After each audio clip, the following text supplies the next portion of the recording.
다 하신 분들은 그 비문학 먼저 풀고 있게요. 독서 26쪽부터 30페이지까지 푸시면 돼요. 26부터 30페이지까지 먼저 풀고 답 확인해 보게요.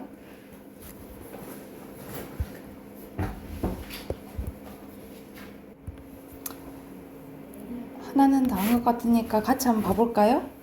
여기서 항상 여기서는 한 문제는 한 지문은 이제 우리 앞에서 본 교재에서 했었고, 그치? 두 번째는 이제 새로운 건데, 자, 첫 번째 것부터 핑크 한번 보면은 여기서는 중력이 거의 없는 우주정거에서 어떻게 폐수 여과할까에 대한 문제 제기했다라고 보시면 되고, 1번 빈칸 문제예요. 2번 빈칸 중력. 3번 빈칸은 등속 원운동이고요. 그리고 4번 빈칸은 구심력. 그리고 5번 빈칸은 원심력이겠죠? 그리고 6번 빈칸 회전, 7번에 폐수, 그리고 8번에 회전 운동이에요. 그리고 마지막 문단은 과학적 지식의 의와 일에 대한 당부라고 보시면 되고, 여기서는 폐수 여과 방법에 대해서 얘기를 했죠. 그쵸? 자, 그러면은 바로 문제 풀어보면 여기서 중심 화제를 5어절로 쓰래요. 여기서는 마지막은 딱 쓸 수 있겠지. 폐수 여과 방법. 그럼 2어절 더 쓰면 되잖아요. 그쵸? 그래서 우주 정거장 에서의 폐수 여과 방법 이렇게 쓰시면 되고요. 그리고 2번에 보면 2번 문제는 우주 공간에서 폐수를 여과할 수 있는 과학적 원리를 서술하래. 이거에 대한 이제 내용은 어디에 있냐면 이 문단 보시면 돼요. 이 문단에 여기서는 회전 운동을 통해서 가장 좋은 방법은 중력처럼 작용하는 힘을 만들어 주려고 했잖아요. 그쵸? 근데 어떤 힘을 만들어 줘야 돼? 회전하는 물체 안에 있는 원심력을 중력처럼 인식하게 되는 그 힘을 만들어주라 했잖아요. 그래서 간단하게 얘기를 하면 회전 운동을 쓰시면 돼요. 회전 운동을 통해서 중력처럼 작용하는 힘을 만들어준다 이렇게 쓰시면 됩니다. 회전 운동을 통해 중력처럼 작용하는 그 힘이 뭐예요? 원심력이잖아, 그치? 원심력을 만들어준다 이렇게 쓰시면 됩니다. 다시 한번 얘기해주면 회전 운동을 통해 중력처럼 작용하는 원심력을 만들어준다 이렇게 쓰면 되겠죠. 자, 3번 보면은 나가려는 A에 이제 나가려는 여기서 나가다는 어떤 밖으로 이동하다 이런 뜻이잖아요. 그쵸? 그와 문맥적 의미가 비슷한 거는 4번이겠지. 그치? 공간 쪽으로 이동을 해야 되는 거니까. 자, 두 번째 거 한번 봐볼게요. 자, 두 번째 거 질문은 같이 한번 봐볼게. 여기서는 A 회사의 온라인 취업 사이트에 갑을 비롯한 수만 명의 가입자가 개인 정보를 제공을 했는데 누군가가 A 회사 시스템 관리가 허술한 것을 알고 링크 파일을 만들어 자신의 블로그로 올렸대요. 이를 통해서 많은 이들이 가입자 등의 정보를 자유롭게 열람했는데 이 사실을 알게 된 갑은 A 회사의 사이트 운영에 중지와 배상을 요구했지만 A 회사가 거부를 했대요. 갑은 소송을 검토하였는데 받게 될 배상액에 비해 들어갈 비용이 적지 않다는 생각에 망설였다라는 거죠. 비용이 적지 않다는 생각에. 갑은 온라인 카페를 통해 소송할 사람들을 모았고 마침내 100명이 넘는 가입자가 동참하게 됐대요. 갑은 이들과 함께 공동소송을 이제 하게 된 거지. 공동소송을 하여 A 회사의 사이트 운영의 중지와 피해를 배상을 청구했다라는 거죠. 그래서 여기서 이제 공동소송에 대해서 나오네.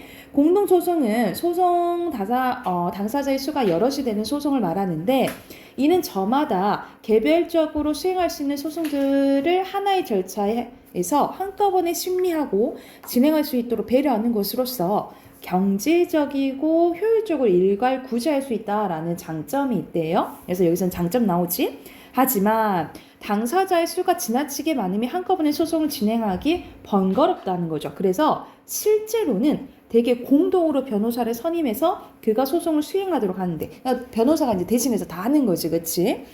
또한 선정 당사자 제도를 이용할 수 있는데 이는 갑과 같은 일을 선정 당사자로 삼아 그에게 소송을 아예 맡기는 이름을 이제 해버리는 거죠, 그렇죠? 위 사건에서 수만 명의 가입자가 손해 입었지만 배상받을 금액이 적은 탓에 대부분은 소송에 참여하지 않았대요. 그리하여 전체 피해 규모가 엄청난 데 비해 승소해서 받게 될 배상금이 총액 매우 적을 것이다. 이래서는 피해 구제도 미흡하고 기업의 시스템을 개선하도록 하는 동기도 부여하지 못한다라는 거죠. 이를 해결할 방안으로 다른 나라에서 시행되는 집단 소송과 단체 소송 제도의 도입에 논의가 이제 시작하게 됐대요.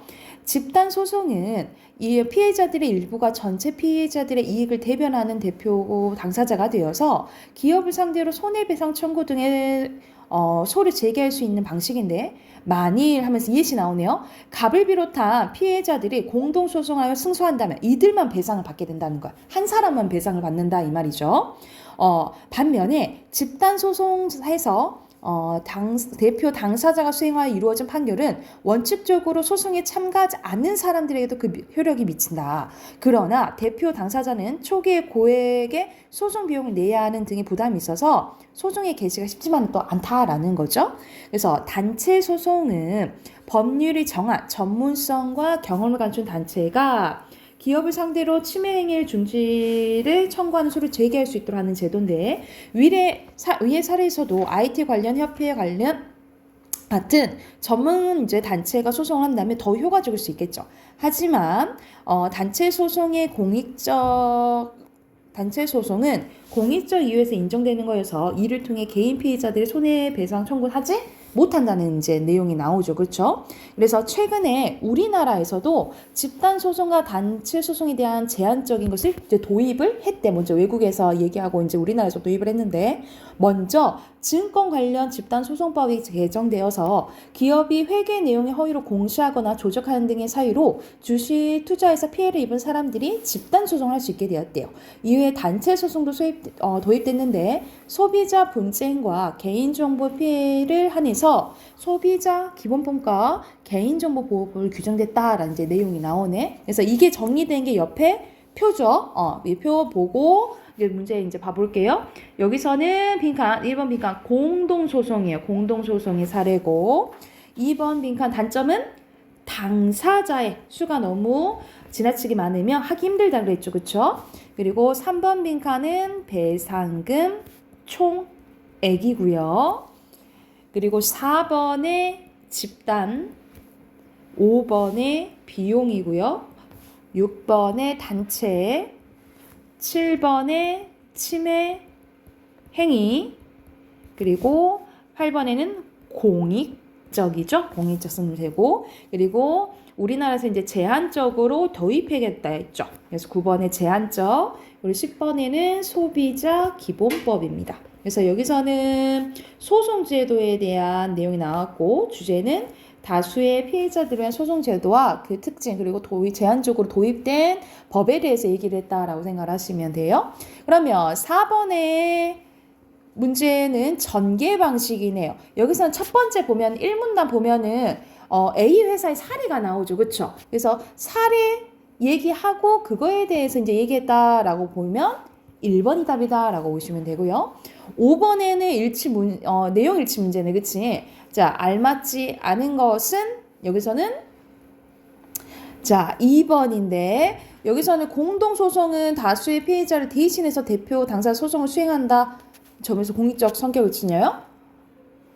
이 문단 보면은 실제로는 되게 공동으로 변호사를 선임한다 그랬지, 그치? 그 이제 내용이 나오죠. 자, 6번에 기억의 목적입니다. 기억은 우리나라가 아니고 거기지? 1문단에 있는 부분이죠. 니은이에 착각했네. 1문단에 공동소송에서 A 회사의 사이트 운영의 중재와 피해 배상을 이제 청구에 대한 그거에 대한 설명을 알맞지 않은 거죠. 여기서는 정보를 판매한 게 아니지, 그치? 4번이고요. 그리고 7번 이제 니은의 결과, 우리나라 도입했을 때의 결과죠. 여기서는 증거 관련된 것은 된다 그랬잖아요. 그치? 적절한 거 2번입니다. 다 됐을까요? 보시면, 그러면 우리 문학 펴볼까요? 문학 106쪽이에요. 문학 106쪽 펴볼게요.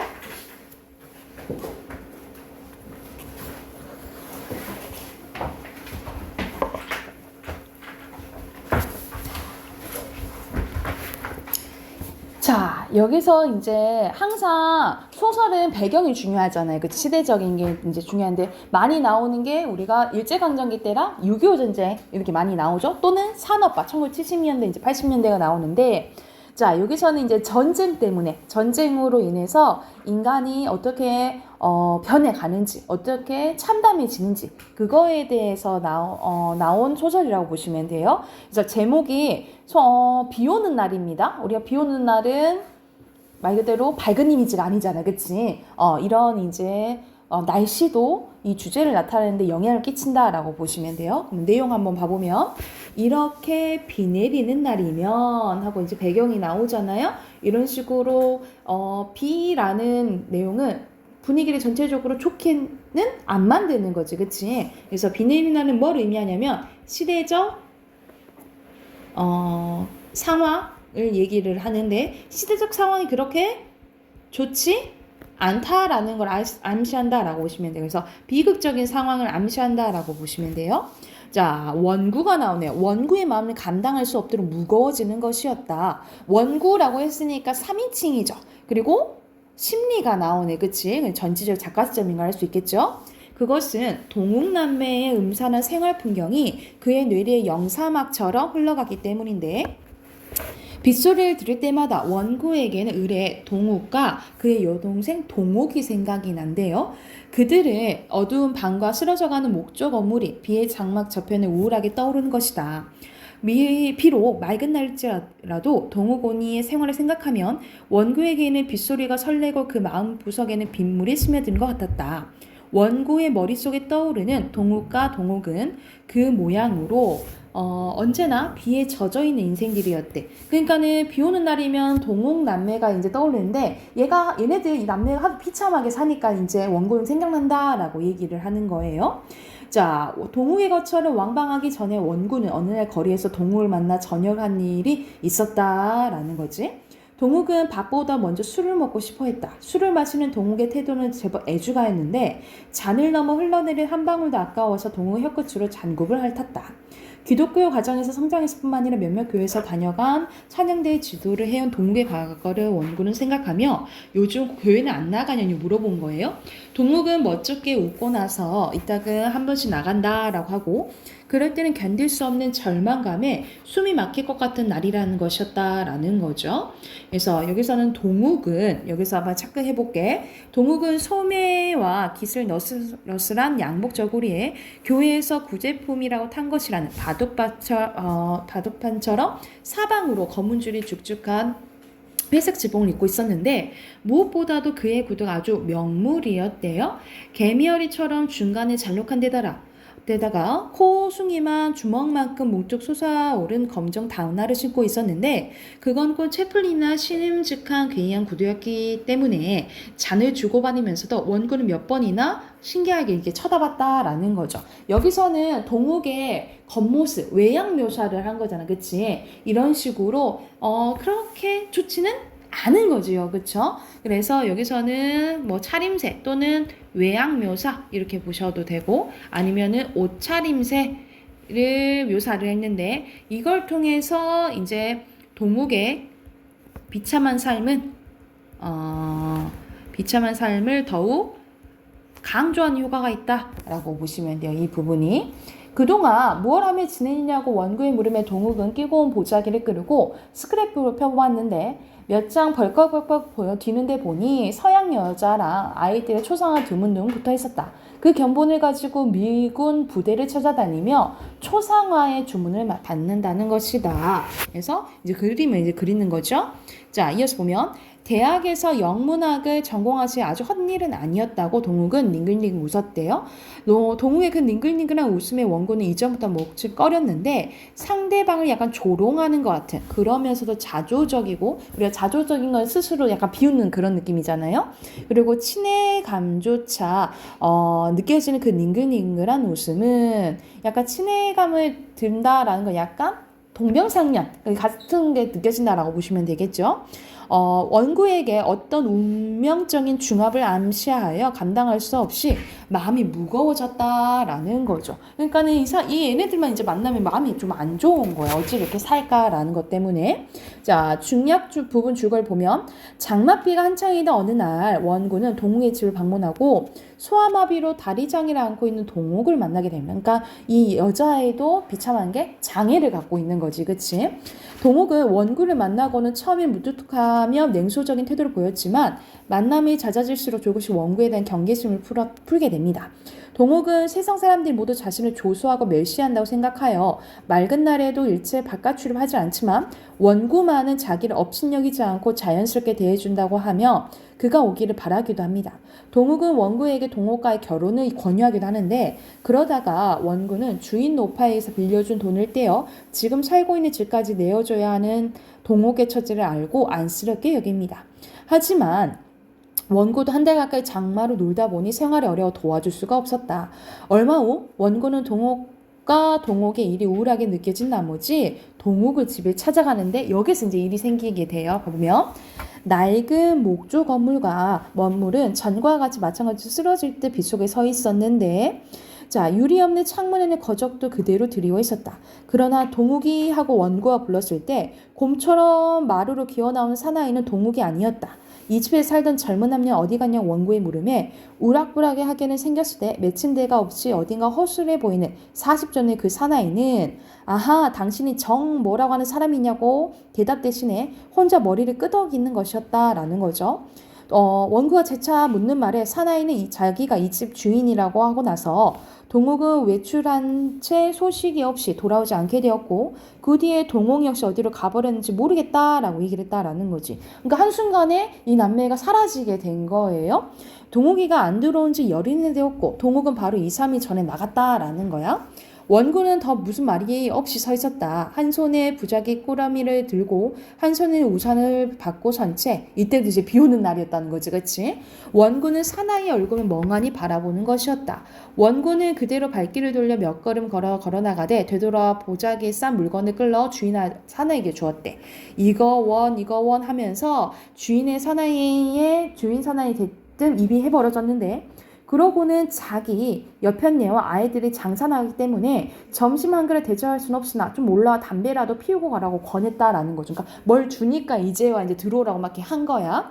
무슨 재미로 쉬어가겠냐 하면 원구가 돌아서려 하니까 주인은 잠깐만 하고 불러세우고 대단히 죄송하게 되었느냐고 사실은 이제서 사실을 얘기를 해요. 동욱이가 정 누구라고 하는 분이 찾아오면 전해달라고 편지를 맡기고 왔는데 그만 간수를 잘못해서 아이들이 찢어서 없앴다라는 거야. 그러니까는 되게 동욱 입장에서 엄청 소중하게 편지를 남겼을 거 아니야, 그치? 내가 그 원구를 그래도 호감 있게 생각을 했잖아요.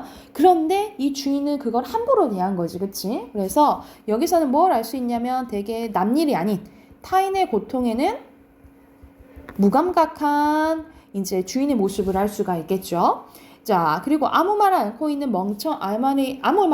멍청히 서 있는 원구를 주인 사나이는 무한한 눈길로 바라보며 동욱은 아마 10중 8구 군대에 끌려 나갔을 거라고 동욱은 아이들처럼 어머니를 부르며 가끔 밤중에 울기에 뭐라고 좀 나무랬더니 그 다음 저녁에 어디론가 나가버렸다는 거야.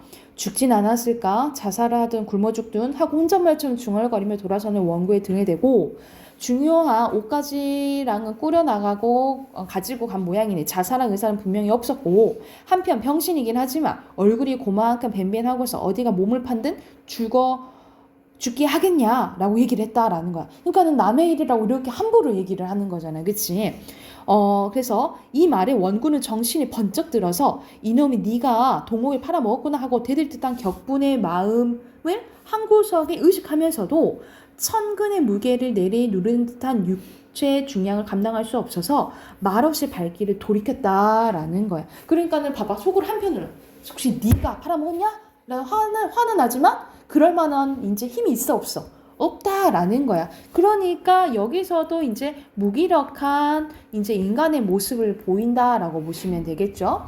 이놈 네가 동욱을 팔아먹었구나 하는 흥분의 소리가 까마득히 먼 곳에서 자기를 향하여 날아온 것 같은 착각의 오한을 느끼며 원고는 호박 넣고 울것은 밥도둑을 길을 잃고 난 사람처럼 그냥 갔다라는 거죠. 그러니까는 여기서는 자기가 속으로는 이런 소리가 막 하고 싶어. 소리는 하고 싶은데 그걸 행해요? 못 행해요? 행하지? 못하잖아. 그치? 그래서 꼭 자기를 향해서 날아온 것 같은 오한을 느꼈대. 그러니까 그렇게 하지 못한 양심의 가책을 느낀 부분이라고 보시면 돼요. 그래서 여기 부분은 이제 이미 남매들이 떠나고 원고가 이제 자책감을 많이 빠지면서 이제 끝나게 되거든요. 그래서 여기서 이제 주제는 전쟁이라 했었잖아요. 그쵸? 그래서 주제는 전쟁으로 인해서 인간이 얼마나 비참해지는지, 인간의 무기력하고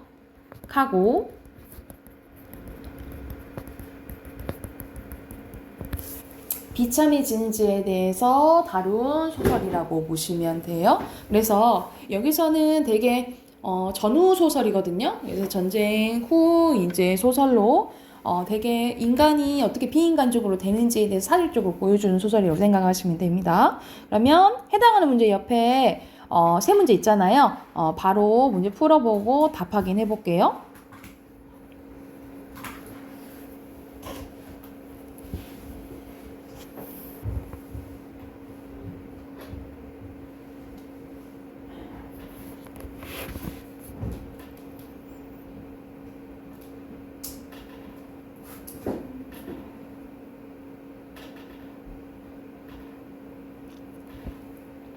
답 확인해 볼까요? 여기서 1번에 알맞지 않은 거, 여기서는 4번이죠. 동호 벗어나서 적극적인 태도를 보이는지는 알 수 없지, 그치? 그리고 2번에 어두운, 그리고 목조, 그리고 편지예요. 그리고 3번에 장마철로 설정한 이유, 고로 비가 내리는 게 이제 배경인 거잖아요. 그쵸? 그래서 전체적으로 이 비를 통해서 뭐를 이제 나타내냐면 전후는 전쟁 후죠. 전후에 암울한 상황을 암시하고, 그리고 더더욱 비가 내리면 약간 눅눅한 분위기, 불쾌한 분위기가 나잖아요. 그쵸? 그래서 절망적이고 무기력한 인물의 정서를 더욱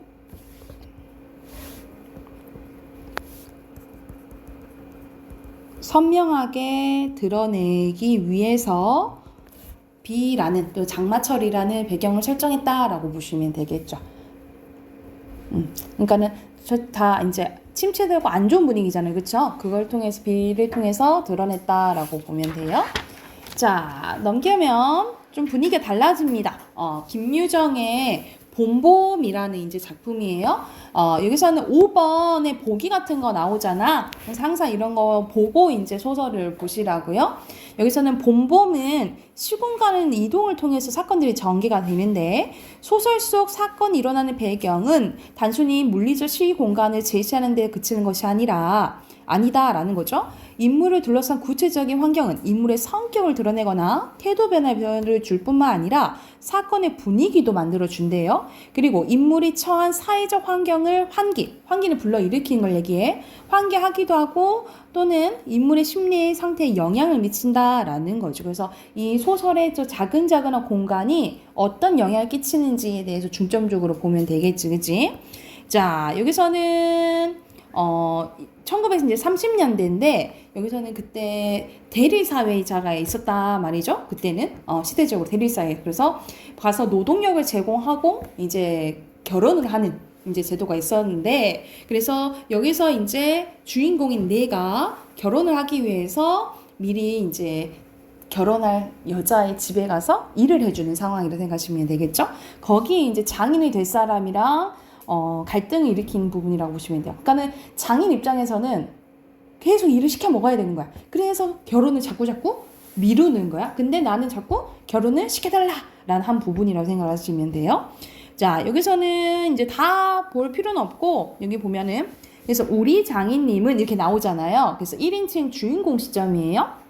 그리고 마름이란 단어를 통해서 여기 보면 마름 표시하시고 이걸 통해서 이제 시대적 배경을 알 수가 있다라고 보시면 돼요. 우리가 마름은 지주를 땅 주인이라고 하고 그리고 이 땅 주인한테 땅을 빌려서 농사를 지은 사람을 소장농이라고 하는데 지주가 다 관리하기 힘드니까 관리하는 사람을 임명하는 그 사람이 마름이에요. 그래서 당연히 소장농은 마름의 이제 눈치를 볼 수밖에 없는 그런 상황이겠죠. 그래서 보통 1930년대에 많이 나오는 이제 단어라고 생각을 하시면 돼요.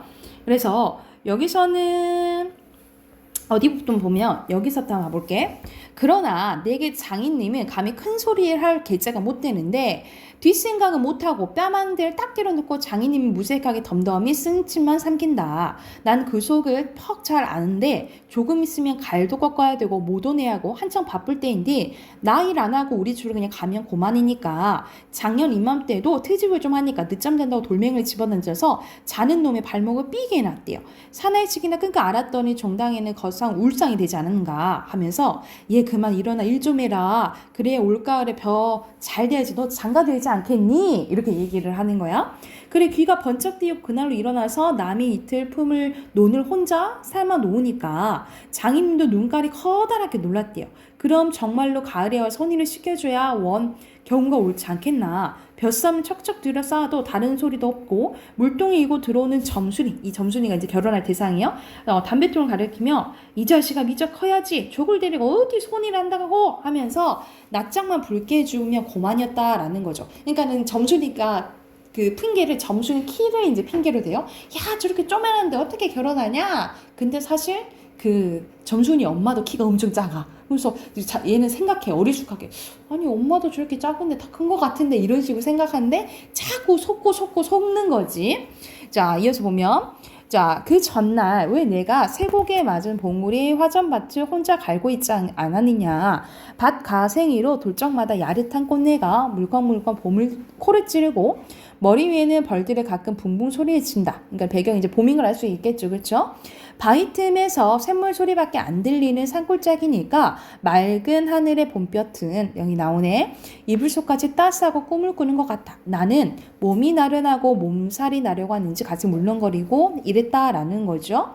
그래서 막 이제 있는데 야, 이 망할 자식의 속 대리를 꺾어줄라 하고 내 속은 정말 아냐 때문에 아니라 점심을 이고 온 점순이의 키를 보고 막 화가 난 거야. 쟤는 왜 안 자라는 거야? 하면서 이제 화가 이제 나는 거예요. 키가 자라야지 이제 결혼할 거 아니야. 근데 딱 점순을 보니까 똑같아 키가. 그 너무 화가 나가지고 이제 얘기하는 거지. 또 점순이에 대해서 얘기를 해요. 점순이는 썩 예쁜 계집이는 안 되는데 또 그렇다고 개떡도 아니래요. 꼭 내 아내가 돼야 할지만 그저 툭툭하게 생긴 얼굴이었다라고 얘기한 부분이고 자 여기 이어서 볼게. 그런 이튿날 여기서부터 가볼게요. 웬일인지 성한 원래는 밥을 제대로 이제 안 줬는데 성한 밥채로 밥머리에 곱게 내려놓았다. 그리고 또 내외를 해야 되니까 왜냐면 시대적 배경이 1930년대라 했잖아요. 그때는 이제 여자랑 남녀 내외를 했다는 거지. 저만치 떨어져서 이쪽으로 등을 향하여 웅크리고 앉아서 그릇 나기를 기다립니다. 내가 다 먹고 물러섰을 때 그릇 와서 챙기는데 그런데 난 깜짝 놀라지 않았느냐. 고개를 푹 숙이고 밤함지에 그릇을 포개면서 날더러 들으라고 하는지 아니면 자기 혼잣말인지 밤낮 일만 하고 말 텐가 하고 쫑알거렸다는 거지. 그러니까는 이 여자애가 남자애한테 약간 푸시를 하는 거야. 너 그냥 가만히만 있을 거야? 라고 얘기를 하는 거지. 그럼 어떡해? 하니까 성례시켜달라고 해야지 뭐 어떡해? 라고 얘기를 해요. 그리고 뭔 말을 하냐면 아빠 수염이라도 낚아 채야 할 정도로 강하게 얘기해야지 라고 얘기를 해요. 그래서 결국 얘는 근데 점순이의 뜻은 뭐야? 그만큼 강하게 얘기를 해달라 라고 얘기를 하는 건데 얘는 좀 어리숙하잖아 남자가. 그래서 진짜 아버지 수염이라도 낚아채야 되지 않나 이렇게 생각을 해요. 그래서 장인님이 막 뭐라 하고 막 때리고 막 하니까 진짜 내가 장인님 수염을 막 낚아채요. 그러면서 진짜 장인님이랑 몸싸움을 하게 돼 말해서. 그런데 이제 당연히 점순이가 자기한테 약간 얘기 푸시를 했잖아. 그럼 당연히 자기 편을 들 줄 안 거야 점순이. 근데 서로 막 장인이랑 몸싸움을 하니까 이 점순이가 내 편 안 들고 누구 편 들어? 아빠 편을 드는 거야. 거기서 맥이 딱 풀려버려요.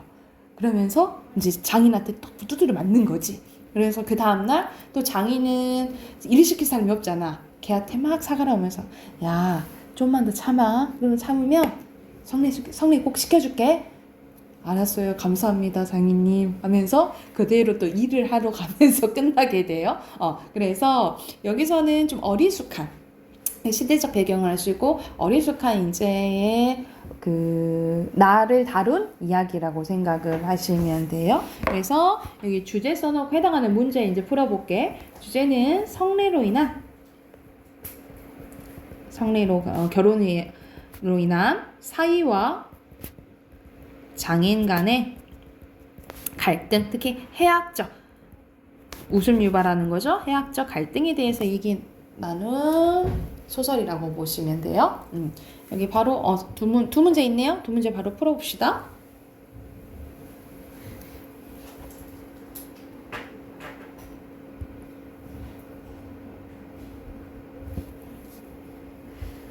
여기는 보기를 꼼꼼히 좀 잘 보셔야 돼요. 단어를 잘 봐.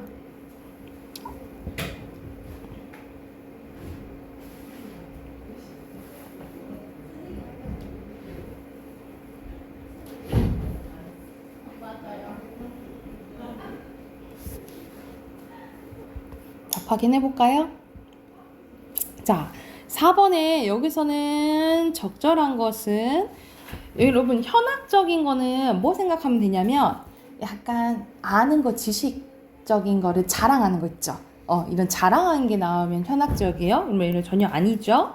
그리고 액자식도 전혀 아니고 객관적 아니고. 그래서 여기서 적절한 것은 2번이에요. 그 장인이 예전에 자기 때렸다고 했던 부분 있잖아요. 그치? 거기 보면 과거 약간 회상한 부분이야. 그래서 4번이 2번이고요. 그리고 5번 보면은 순간 읽어버리면 다 답이 맞는 것 같거든요. 이제 자세히 보면 여기서 답은 4번인데 우라를 소에게 푸는 거지 점순한테 푸는 거 아니죠. 그쵸? 소한테 푸는 거예요. 여기까지 됐습니까? 그러면 우리 문법 숙제 있었잖아요. 문법 숙제 답 확인해 봅시다. 81쪽이에요.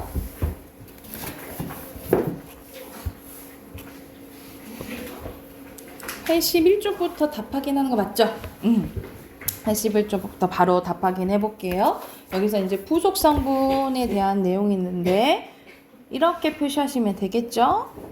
이렇게 표시하시면 되고 그리고 1번에 관형어 셈이 동그라미 표시할게. 새 그리고 정오의 성실한 이렇게 보시면 되고 1번에 오 2번에 오 3번에 빠르게는 그냥 빠르다에다가 이렇게 어미 아니겠어요? 그치?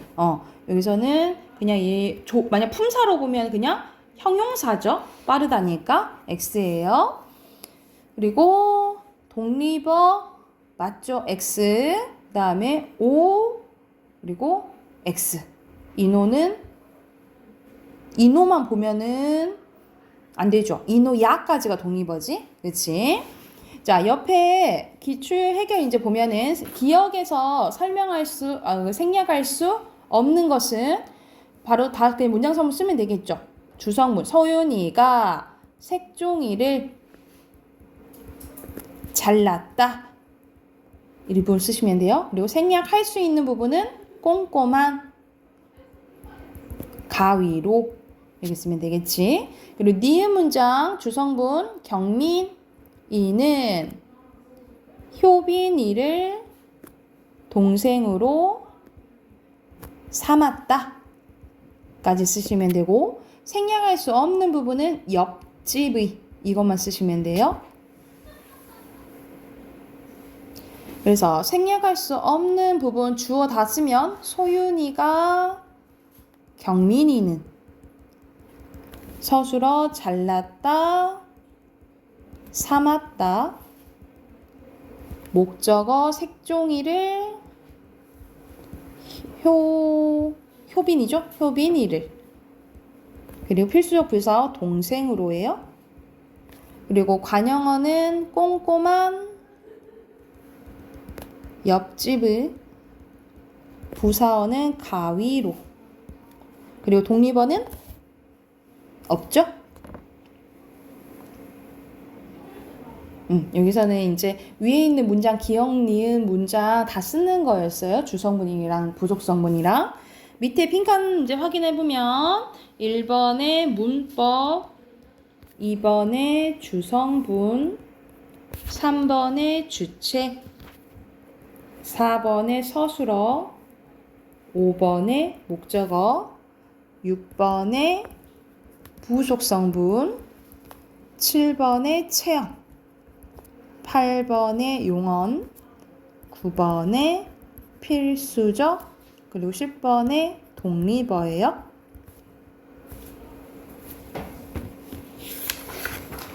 자, 넘겨서 숙제 다 했죠? 쌤이 이거는 답 쭉 다 불러주고 모르는 거 질문 받을게요. 그게 더 나을 것 같아서 82쪽부터 쭉 불러줄게요.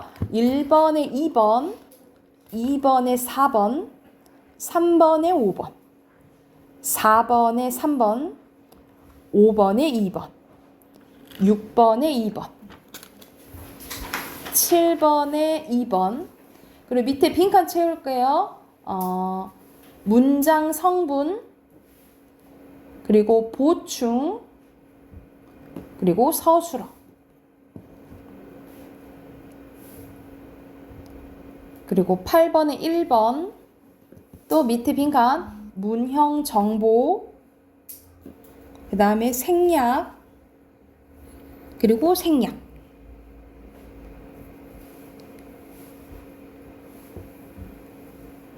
됐나요? 그리고 85쪽에 밑에 또 빈칸 넣는 데 있잖아요. 빈칸 넣을게. 1번에 직접 구성 요소, 그리고 밑에는 민물, 고기, 또 민물, 고기 이렇게 넣으시면 되고요. 그리고 9번에 2번, 10번에 2번이에요. 자, 82쪽 질문 1, 2, 3 중에 넘어가 되겠어요? 4, 5, 6번 중에는요? 없나요? 넘어가 되겠어요? 그러면 7, 8번 중에 7, 8번 중에 있어요?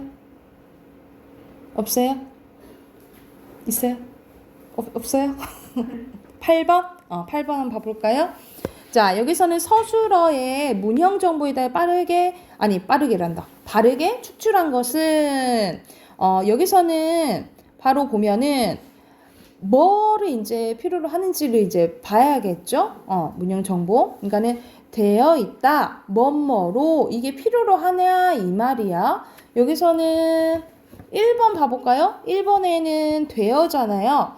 되어는 주어 빼고 국토가 되어 있다. 뭐로? 산으로. 그러니까 필요하지, 그치? 그러니까 필요한 성분을 적으라 이 말인 거야. 그리고 인기다 가 아니고 되를 봐야지. 된다. 뭐로? 지갑이 가죽으로 되어 있다 이 말이잖아요. 그쵸? 그러면 의로가 필요한 게 맞죠? 그치? 그럼 옆에 의로가 들어가는 게 맞겠지? 그래서 답이 1번 아니에요? 그죠? 그러면 봐봐. 다른 거 한번 봐볼까? 속임수에 넘어갔다. 속임수에. 그리고 자기가 꾀에 넘어갔다잖아요. 그쵸? 만약 필요로 한다면 뭐가 돼야겠어? 애에게 해야겠지. 그치? 애가 붙어야겠죠. 그쵸? 그리고 나는 다투기도 했다. 누구와? 언니와. 그는 다투곤 했다. 누군가와 뭐가 들어가 있어요? 와가 들어가야 되겠지. 그치? 그리고 딸려 있다. 가방에 지갑이 사은품으로 딸려 있다. 그리고 단어장이 딸려 있다. 근데 이거는 굳이 막 꼭 필요하다라고 볼 수는 없는데 지갑이 딸려 있다. 가방에 간혹장이 책에 딸려 있다. 이렇게 봐야겠죠. 그냥 의로가 필요한 게 아니라 뭐가 필요한 거야? 애가 더 필요한 거지, 그치? 그리고 때가 빠졌다. 물이 빠졌다. 뭐 필요한 거 있어요? 꼭 필요한 거? 없잖아, 그치? 빠졌다는 건 주어만 필요하면 되잖아요. 그죠? 그래서 정확한 거 1번이에요. 됐을까요? 그 다음 9번. 9번 같이 한번 봐볼까요? 9번 보면은 여기서는 또 적절한 거네요. 적절한 거 부르는 야, 여기 빈칸 안 넣었구나. 85쪽. 85쪽에 맨 위에도 빈칸 있죠. 맨 위에 빈칸도 안 채웠지, 그치? 맨 위에 3번에 들어갈 빈칸. 존재, 의미, 그리고 4번에 들어갈 거 주어, 서술어예요. 여기 선생님이 못 봤네.